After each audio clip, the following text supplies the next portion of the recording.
जय हिंद साथियों, नमस्कार। गुरुजी ज्ञान क्लासेस फॉर यू में आप सभी का स्वागत है। साथियों, आज हम जानेंगे एजुकेशन सिस्टम ऑफ इंडिया, मतलब भारतीय शिक्षा प्रणाली से रिलेटिव जितने भी क्वेश्चन आंसर हैं इस वीडियो में हम आज पूरा करेंगे। क्वेश्चन आपके सामने होंगे, 4 ऑप्शन होंगे। साथियों, आपको अपना भी मूल्यांकन करते हुए चलना है कि आपके कितने नंबर आ रहे हैं। तो साथियों, शुरुआत करते हैं। उठाइए पेन कॉपी और पढ़िए। तो पहला प्रश्न है, भारत में राष्ट्रीय साक्षरता मिशन NLM की शुरुआत किस वर्ष हुई? पहला है 5 मई 1988, 8 मई 1988, 10 जुलाई 1989, 12 जुलाई 1989। साथियों, आपको सटीक बताना है कि राष्ट्रीय साक्षरता मिशन की स्थापना कब हुई NLM। तो इसका सटीक ऑप्शन है ऑप्शन नंबर पहला, 5 मई 1988 को ही राष्ट्रीय साक्षरता मिशन की शुरुआत हुई। अगला क्वेश्चन है साथियों, राष्ट्रीय शैक्षिक अनुसंधान और प्रशिक्षण परिषद बोले तो NCERT की स्थापना कब हुई? 1961, 62, 70, 72। 4 ऑप्शन है आपके सामने, आपको बताना है कि NCERT की स्थापना कब हुई। तो सटीक ऑप्शन है साथियों आपका पहला ऑप्शन 1961, 1961। बढ़ते हैं अगली प्रश्न की। आपका अगला प्रश्न है, सर्वप्रथम लक्ष्मीबाई राष्ट्रीय शारीरिक शिक्षा संस्था LNUPE की स्थापना कब हुई? साथियों, लक्ष्मीबाई राष्ट्रीय शारीरिक शिक्षा संस्थान की स्थापना कब हुई, कहाँ की गई? ग्वालियर, भोपाल, नई दिल्ली, अहमदाबाद। तो आपको सटीक ऑप्शन बताना है। ऑप्शन नंबर पहला राइट हो जाएगा, ग्वालियर, ग्वालियर। बढ़ते हैं अगली प्रश्न की। आपका अगला प्रश्न है आपके सामने, किस वर्ष ब्रिटिश सरकार ने शिक्षा में सुधार के लिए सैडलर आयोग की स्थापना की? शिक्षा में सुधार करने के लिए साथियों भारत सरकार ने, जो ब्रिटिश सरकार थी उसने सैडलर आयोग की स्थापना करी। 1917, 1920, 1980, 1915। आपको बिल्कुल ही राइट ऑप्शन देके चलना है। पहला ऑप्शन राइट हो जाएगा 1917, 1917। और साथियों, सैडलर आयोग का गठन किसके द्वारा किया गया आएगा? तो डॉक्टर माइकल सैडलर ने, माइकल सैडलर। अगला क्वेश्चन है कि लॉर्ड मैकाले किससे संबंधित हैं? लॉर्ड मैकाले, तो साथियों अंग्रेजी शिक्षा, प्राथमिक शिक्षा, वैदिक शिक्षा, संस्कृत शिक्षा, सभी लोग परिचित हैं कि लॉर्ड मैकाले वो व्यक्ति हैं जो भारत में अंग्रेजी शिक्षा को लेकर आए थे। तो पहला ऑप्शन राइट हो जाएगा। अगला क्वेश्चन है साथियों, वैदिक एजुकेशन या वैदिक शिक्षा का प्रमुख संस्कार कौन सा था? उपनयन, उपसंपदा, प्रवज्जा या बिस्मिल्लाह संस्कार। तो आपको बताना है साथियों कौन सा था। आपने बीएड की क्लासों में पढ़ा होगा। तो पहला ही ऑप्शन राइट हो जाएगा, उपनयन संस्कार। नेक्स्ट क्वेश्चन पे चलते हैं। अगला है कि सर चार्ल्स वुड का आज्ञा पत्र कब प्रकाशित हुआ? 19 जुलाई 1854, 2 फरवरी 1835, 24 नवंबर 1839, 7 मार्च 1835। साथियों, आपको सटीक ऑप्शन ढूंढना है कि सर चार्ल्स वुड का आज्ञा पत्र कब प्रकाशित हुआ। तो कब हुआ? 19 जुलाई 1854 को। पहला ऑप्शन राइट है। इसमें क्या हुआ कि जो चार्ल्स वुड थे इन्होंने अंग्रेजी शिक्षा का प्रचार एवं महिला शिक्षा हेतु लॉर्ड डलहौजी को एक पत्र लिखा, जिसे वुड का घोषणा पत्र भी कहा जाता है। तो साथियों, चार्ल्स जो वुड थे इन्होंने पत्र किसे लिखा पूछेगा तो डलहौजी को लिखा था। डलहौजी, लॉर्ड डलहौजी को लिखा था कि अंग्रेजी शिक्षा का प्रचार करना है और महिला शिक्षा के बारे में, और इस पत्र को वुड का घोषणा पत्र भी कहा जाता है। बढ़ते अगले क्वेश्चन पे, अधोगामी निस्पंदन का सिद्धांत, डाउनवर्ड फिल्ट्रेशन थ्योरी किसने दिया? विलियम हंटर ने या मैकाले ने या चार्ल्स डार्विन ने या कार्लसन ने? तो अधोगामी निस्पंदन का सिद्धांत, डाउनवर्ड फिल्ट्रेशन थ्योरी, निस्पंदन सिद्धांत भी बोलते, किसने दिया साथियों? ये ऑप्शन बी याद रखना आपको, Macaulay, Thomas Macaulay. Macaulay option number B right option. अगला क्वेश्चन पे चलते हैं कि थॉमस मैकाले ने अपना प्रतिवेदन कब प्रस्तुत किया? 1835, 1833, 1831, 1854। तो साथियों, मैकाले जी ने अपना जो प्रतिवेदन का प्रस्तुत किया था, ऑप्शन के आधार पर आपको सटीक याद आ रहा होगा। पहला ऑप्शन इज राइट, 1835।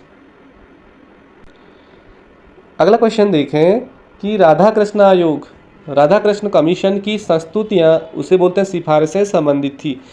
तो जो राधा कृष्ण आयोग आया साथियों, ये उच्च शिक्षा से था या माध्यमिक से था या प्राथमिक से था या तकनीकी शिक्षा से था। तो साथियों, जैसे ही देश आज़ाद हुआ तो राधा कृष्ण जो हमारे देश के उपराष्ट्रपति थे, उन्होंने ही एजुकेशन सिस्टम पे काम किया तो पहला ऑप्शन राइट था उच्च शिक्षा, जो कि उनका जो आयोग था 1948 का, सिफारिश संबंधी बातें करी। अगला, और इसमें हम बता दें कि जो उच्च शिक्षा से 1948 में राधाकृष्ण आयोग, इसे साथियों विश्वविद्यालय शिक्षा आयोग भी कहते हैं। और इसकी स्थापना पूछ देगा कि कब हुआ राधाकृष्ण आयोग की स्थापना, तो आपको याद रखना है 4 नवंबर 1948। और इसके पहले अध्यक्ष कौन थे? डॉक्टर सर्वपल्ली राधाकृष्ण थे। तो बढ़ते साथियों अगले क्वेश्चन पे। सर्वप्रथम विश्वविद्यालय शिक्षा आयोग राधाकृष्ण आयोग के अध्यक्ष कौन थे? तो अभी बताया हमने कि इसकी स्थापना 4 नवंबर 1948 को हुई थी और इसे विश्वविद्यालय शिक्षा आयोग भी कहा जाता था। और इसके जो अध्यक्ष थे तो स्वामी वो कौन थे? Doctor S Radhakrishnan, S Radhakrishnan. बढ़ते साथियों अगले क्वेश्चन संख्या पर। अगला क्वेश्चन है कि विश्वविद्यालय अनुदान आयोग की स्थापना कब हुई? विश्वविद्यालय अनुदान आयोग की स्थापना कब हुई? तो आपको पढ़ना है 1956, 1950, 1940, 1945। तो आपको सटीक ऑप्शन देना है पहला 1956, 1956 में ही विश्वविद्यालय अनुदान आयोग की स्थापना की गई। अगला क्वेश्चन है साथियों, भारतीय शिक्षा में 10+2+3 के आकार की सिफारिश किसने किया था? पहले जो एजुकेशन सिस्टम था कि 10+2+3 होना चाहिए और आज तक था ये 2020 से पहले, तो किसने दिया था साथियों? डॉक्टर हुसैन ने, सर्वपल्ली राधाकृष्ण ने, सीवी रमन ने या भीमराव अंबेडकर ने? देखिए ये सीवी रमन और भीमराव अंबेडकर ये तो थे ही नहीं, इसमें डॉक्टर सर्वपल्ली और जाकिर हुसैन थे दोनों। तो साथियों इसमें सटीक ऑप्शन हो जाएगा पहला डॉक्टर जाकिर हुसैन ने भारतीय शिक्षा में 10+2+3 के आकार की सिफारिश की थी। पहला ऑप्शन राइट है। अगला क्वेश्चन है, किस वर्ष ऑपरेशन ब्लैक बोर्ड नामक कार्यक्रम शुरू किया गया था? 1987-88 में, 90, 2000 में, 1989, 1990 में, 1980, 1981 में? आपको सटीक बताना है कि जो ऑपरेशन ब्लैक बोर्ड जो कार्यक्रम चला देश में वो किस वर्ष चला। तो पहला ही ऑप्शन सटीक है 1987 से 1988 के आसपास। तो पहला ऑप्शन राइट हो जाएगा। अगला क्वेश्चन है साथियों 15वां, किस राजनेता ने जामिया मिलिया इस्लामिया विश्वविद्यालय की स्थापना की? तो डॉक्टर जाकिर हुसैन, नसीमुद्दीन सिद्दीकी, आजम खान, मुख्तार अब्बास? तो साथियों एजुकेशन सिस्टम से जो जुड़े हुए थे पहला ही ऑप्शन राइट है, डॉक्टर जाकिर हुसैन ने ही जामिया मिलिया इस्लामिया विश्वविद्यालय की स्थापना करी। और 10+2+3 शिक्षा नीति भी इन्होंने ही सिफारिश करी थी। अगला क्वेश्चन है, 10+2+3 शिक्षा पद्धति किस वर्ष लागू की गई? देखिए साथियों सिफारिश तो हुई थी, लागू कब हुई? राष्ट्रीय शिक्षा नीति 1986, राष्ट्रीय स्कूल शिक्षा नीति 1986, राष्ट्रीय शिक्षा नीति 1989, राष्ट्रीय स्कूल शिक्षा नीति 1989। देखिए साथियों लास्ट के दो ऑप्शन तो है नहीं, तो इसका सटीक ऑप्शन हो जाएगा पहला ही राष्ट्रीय शिक्षा नीति 1986, जो वर्ष चल रहा था उसी समय 10+2+3 शिक्षा पद्धति लागू की गई। अगला क्वेश्चन है, भारत में प्रथम खुला मुक्त विश्वविद्यालय फर्स्ट ओपन यूनिवर्सिटी कहाँ स्थापित किया गया? तो नई दिल्ली, पुणे, हैदराबाद, कोटा?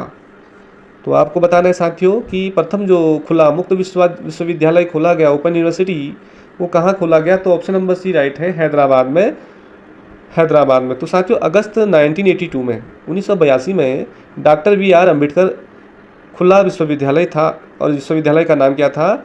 डॉक्टर BR अम्बेडकर खुला विश्वविद्यालय हैदराबाद में खोला गया और उसकी स्थापना करी थी जी राम रेड्डी ने, जी राम रेड्डी आपको याद रखना है।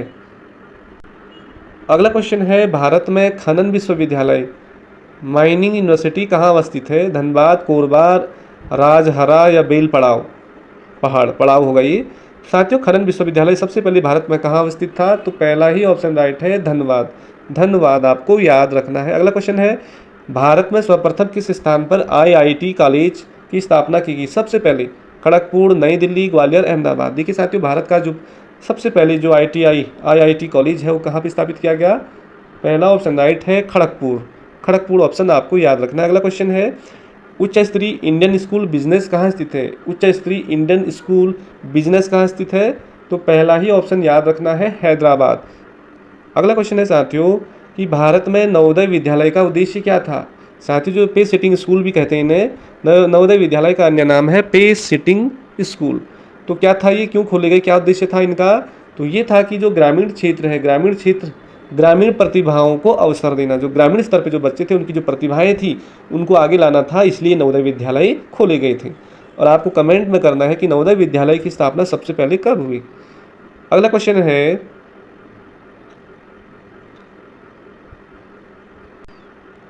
है साथियों, किसने सर्वप्रथम मुक्त विश्वविद्यालय की स्थापना का विचार किया था? तो किसने क्या होगा, विंस्टन चर्चिल ने या उरी ने, स्टालिन ने या चर्चिल ने? देखिए साथियों, विंस्टन चर्चिल आपको याद रखना है। विंस्टन चर्चिल ने सबसे पहले मुक्त विश्वविद्यालय की स्थापना का विचार किया था, रखा था। अगला क्वेश्चन है, national institute of designing NID कहाँ स्थित है? नेशनल इंस्टीट्यूट ऑफ डिजाइनिंग कहाँ स्थित है साथियों? यहाँ पे 4 ऑप्शन है, आपको सटीक बताना है। तो पहला ही ऑप्शन राइट है, अहमदाबाद। अहमदाबाद में ही नेशनल इंस्टीट्यूट ऑफ डिजाइनिंग स्थित है। अगला क्वेश्चन को देखिए, भारतीय सांख्यिकी संस्थान ISI कहाँ स्थित है? भारतीय सांख्यिकी संस्थान स्टैटिक्स, तो ये कहाँ पे है? पहला ऑप्शन राइट हो जाएगा, कोलकाता में स्थित है। अगला क्वेश्चन है साथियों, बढ़ते अगले क्वेश्चन पे। अगला क्वेश्चन है कि विश्वविद्यालय शिक्षा आयोग की स्थापना किस वर्ष की गई? विश्वविद्यालय शिक्षा आयोग, जो राधा कृष्ण आयोग था साथियों, अभी बताया हमने। पहला ऑप्शन राइट हो जाएगा, 4 नवंबर 1948। 4 नवंबर 1948 को विश्वविद्यालय शिक्षा आयोग की स्थापना की गई। नेक्स्ट क्वेश्चन देखें, सर्वप्रथम किसने विश्वविद्यालय शिक्षा आयोग का अध्यक्ष बनाया गया था? तो साथियों ये भी अभी पढ़ा हमने, डॉक्टर सर्वपल्ली राधाकृष्ण को।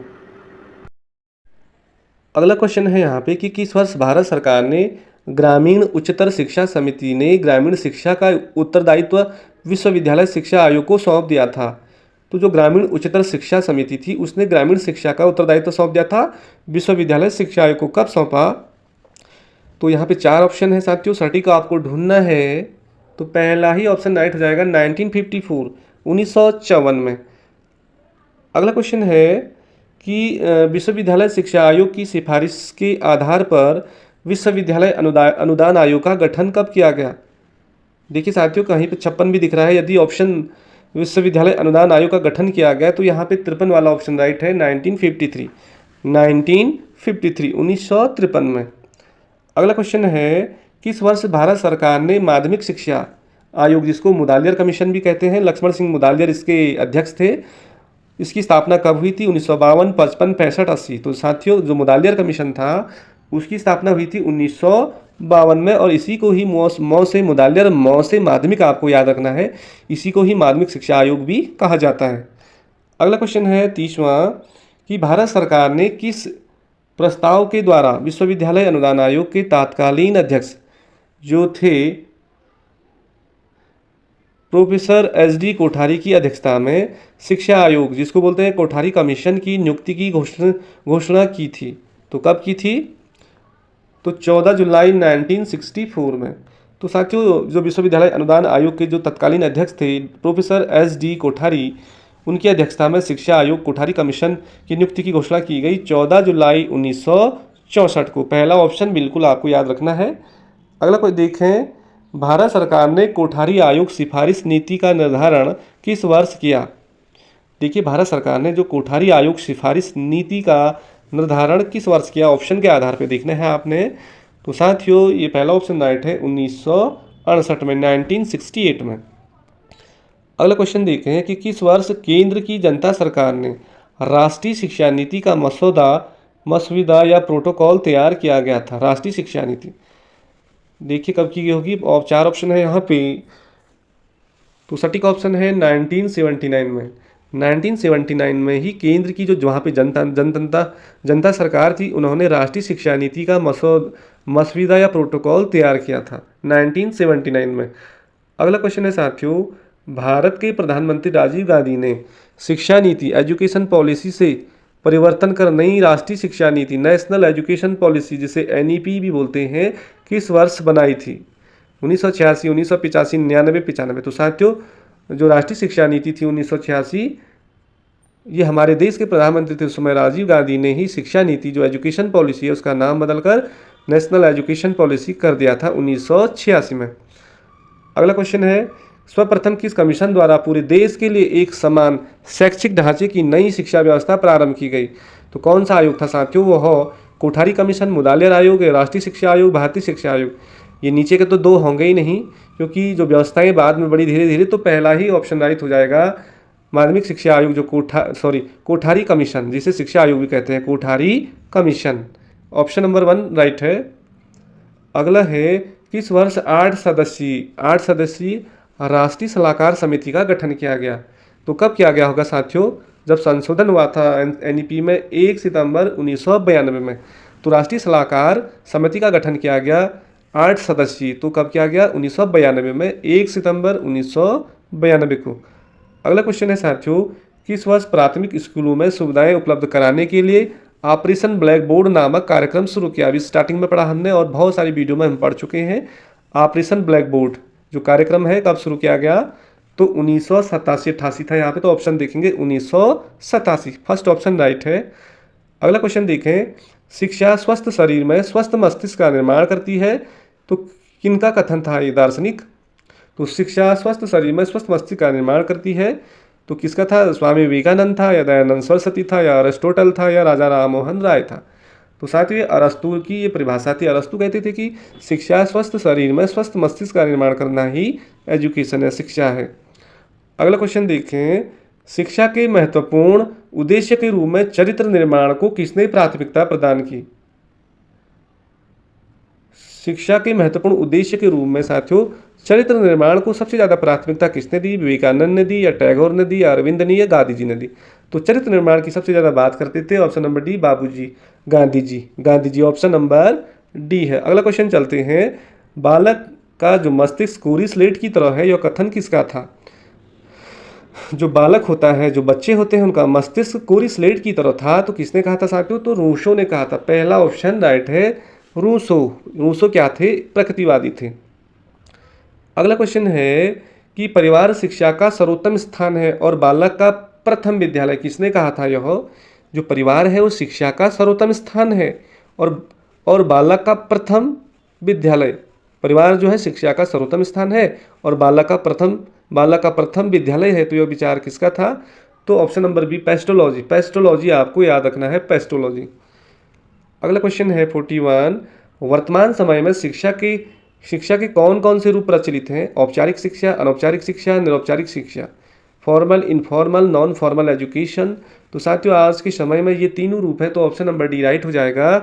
अगला क्वेश्चन है, शिक्षा के औपचारिक संसाधन कौन नहीं औपचारिक कह रहा है यहाँ पे?